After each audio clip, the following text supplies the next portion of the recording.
Petronas melalui Malaysia Petroleum Management hari ini melancarkan Malaysia Bid Round 2026, menawarkan 9 blok eksplorasi dan 6 peluang sumber ditemui. Blok yang ditawarkan merangkumi kawasan berimpak tinggi di Sandakan Basin, blok berpotensi di West Sarawak Basin serta blok near field dengan konsep permainan baharu di Malay Basin.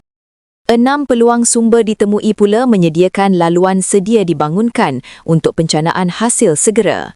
Permintaan tenaga Malaysia yang meningkat didorong oleh ekonomi digital dan asas pembuatan memerlukan pelaburan huluan berterusan sebanyak 50 hingga 60 bilion ringgit setiap tahun.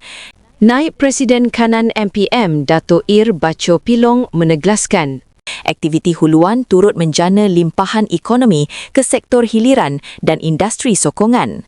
Seiring agenda peralihan tenaga, Petronas memperluas kerjasama melalui inisiatif Borderless melangkaui sempadan kontrak perkongsian pengeluaran tradisional.